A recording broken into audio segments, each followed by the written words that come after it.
പക്ഷെ നിങ്ങളൊരു കാര്യം ശ്രദ്ധിച്ചോളൂ, എന്താ അറിയോ, നല്ല ഭക്ഷണമേ കഴിക്കാവൂ. ഞാൻ കഴിച്ച മാതിരി ഉച്ചിഷ്ടം കഴിക്കരുത്.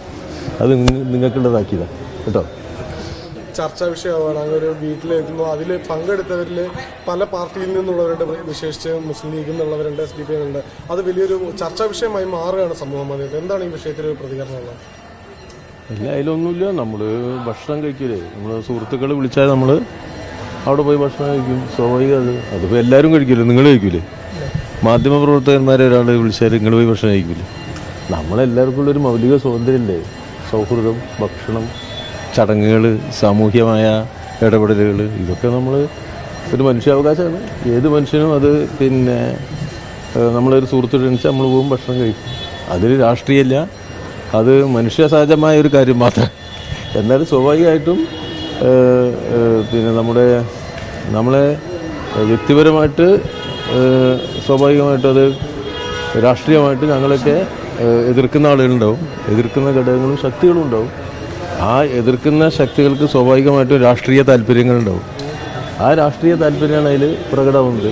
അതിപ്പോൾ നമുക്ക് ഇതാര് പ്രസിദ്ധീകരിച്ചു, ആരേറ്റെടുത്തു, ആര് പ്രചരിപ്പിക്കുന്നു എന്ന് നോക്കിയാൽ കാണാൻ കഴിയും. അതൊക്കെ കൃത്യമായ രാഷ്ട്രീയ അജണ്ടകളുമായിട്ട് ഇടതുപക്ഷത്തെ ദുർബലപ്പെടുത്താൻ ശ്രമിക്കുന്ന വലതുപക്ഷ ചേരിയിലെ വർഗീയ ഘടകങ്ങളാണ് ഇതിനു വേണ്ടി പ്രവർത്തിച്ചുകൊണ്ടിരിക്കുന്നത്. ഇത്തരം ഒരു തെറ്റായ രീതിയിൽ പ്രചരിക്കാൻ സാധ്യതയുള്ള, അല്ലെങ്കിൽ അത്തരം വ്യാഖ്യാനിക്കപ്പെടാൻ സാധ്യതയുള്ള സ്ഥലത്ത് ഇങ്ങനെ ഒരു ചടങ്ങിൽ പങ്കെടുക്കുമ്പോൾ എന്തെങ്കിലും തരത്തിലുള്ള ജാഗ്രതക്കുറവുണ്ടായിരുന്നോ, അങ്ങനെ എന്തെങ്കിലും വിലയിരുത്താൻ തോന്നുന്നുണ്ടോ? അല്ല, നിങ്ങൾ പറഞ്ഞ സ്ഥലം ഏതാണെന്ന് പറഞ്ഞാൽ എനിക്ക് മനസ്സിലാവില്ല. ഏകത്തെ സ്ഥലമാണത്. നിങ്ങൾ നിങ്ങൾക്ക് വേണ്ടി സംസാരിക്കുക. നിങ്ങളിപ്പോൾ ഈ ഒരു വിഷയത്തിൽ വസ്തുത അറിയാല്ല. തെറ്റായ സ്ഥലം എന്നവിടെ ബോർഡ് എഴുതി വെച്ചിട്ടുണ്ട്. ഇതൊരു തെറ്റായ സ്ഥലമാണ് എന്ന് ബോർഡ് ഉണ്ടെങ്കിൽ നമുക്ക് അവിടെ പോയിരിക്കാം. അങ്ങനെ സംഗതിയില്ല. ഞാൻ നിങ്ങളോട് സംസാരിക്കുമ്പോൾ ഇത് തെറ്റായ രീതിയിൽ വ്യാഖ്യാനിക്കപ്പെടാൻ ഇടയുണ്ട് എന്നിട്ട് അവർക്ക് ജീവിക്കാൻ പറ്റുമോ? ഞാൻ നടന്നു പോകുമ്പോൾ ഇത് തെറ്റായ രീതിയിൽ വ്യാഖ്യാനിക്കപ്പെടാറുണ്ട്. ഞാൻ ചായ കുടിക്കുമ്പോൾ ഇത് തെറ്റായ രീതിയിൽ ഇത് ഭക്ഷണം കഴിക്കാനല്ലേ?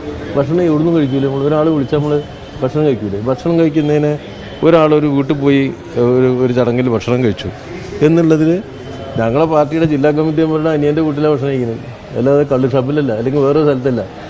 ഞങ്ങളുടെ ഒരു പാർട്ടി സഖാവിൻ്റെ അനിയൻ്റെ വീട്ടിൽ, ഒരു പാർട്ടി ബന്ധുവിൻ്റെ വീട്ടിൽ ഭക്ഷണം കഴിക്കുക. ആ ഭക്ഷണം കഴിക്കാനുള്ള അവകാശം എന്നത് നമ്മൾ അതൊക്കെ ദുർവിനിയോഗം ചെയ്യുന്നത് അത്രയും ഹീനമായ വർഗീയ ബോധമുള്ളവരുടേതാണ്. ആ വർഗീയ അജണ്ടക്കാർ എല്ലാ കാലത്തും ഞാൻ സ്വീകരിച്ചു പോന്നിട്ടില്ല. ഞാൻ സ്വീകരിക്കുന്ന പാർട്ടിയുടെ നയമാണ് അതൊക്കെ. ഞാൻ പറയുന്നത് എൻ്റെ നയങ്ങളല്ല, ഞാൻ പറയുന്നത് CPMൻ്റെ നിലപാടുകളാണ്. CPMൻ്റെ നിലപാട് പറയുമ്പോൾ കാർക്കശ്യത്തോടു കൂടി പറയും. അത് ഞങ്ങളുടെ പാർട്ടി എതിർക്കുന്ന ഘടകങ്ങളോട് തീവ്രമായി പ്രതികരിക്കും. അത് ഏത് വർഗീയതയായാലും ഒരു വിട്ടുവീഴ്ചയില്ലാതെ അതിനോട് പ്രതികരിക്കും. ഹിന്ദു വർഗീയതയോട് നമ്മൾ തീവ്രമായിട്ടും വിട്ടുവീഴ്ചയില്ലാതെ പ്രതികരിക്കും. മുസ്ലിം വർഗീയതയോടും മറ്റ് ഏതെങ്കിലും ന്യൂനപക്ഷ വർഗീയത ഉണ്ടെങ്കിൽ അതിനോടും ഒക്കെ ഏതുതരം വർഗീയതയായാലും ശരി, വർഗീയത എന്നുള്ളതിൻ്റെ എതിർക്കും. ആ എതിർക്കുന്നതിൻ്റെ ഭാഗമായിട്ട് പാർട്ടിയെ തേജോവധം ചെയ്യുന്നതിന് വേണ്ടി തയ്യാറാക്കി വെച്ച ഒരുപാട് ഘടകങ്ങളുണ്ട്, ഒരുപാട് സോഷ്യൽ മീഡിയ ഹാൻഡിലുകളുണ്ട്, സോഷ്യൽ മീഡിയ ഗ്രൂപ്പുകളുണ്ട്. അവരാണിത് നടത്തുന്നത്. നമുക്കത് ആദ്യമായിട്ട് അടിച്ചത് തിരക്കണില്ല. ഇത് ആദ്യത്തെ പരിപാടിയൊന്നുമില്ല, ഇടയ്ക്കിടയ്ക്ക് ഉണ്ടാവേണ്ടതാണ്. നമ്മളത് ആസ്വദിച്ചുകൊണ്ട് തന്നെ ഇവിടെ ഇരിക്കുന്നുണ്ട്, ഇനിയും വരും. പക്ഷെ നിങ്ങളൊരു കാര്യം ശ്രദ്ധിച്ചോളൂ, എന്താ അറിയോ, നല്ല ഭക്ഷണമേ കഴിക്കാവൂ. ഞാൻ കഴിച്ച മാതിരി ഉച്ചിഷ്ടം കഴിക്കരുത്. അത് നിങ്ങൾക്കുള്ളതാക്കിയതാണ് കേട്ടോ.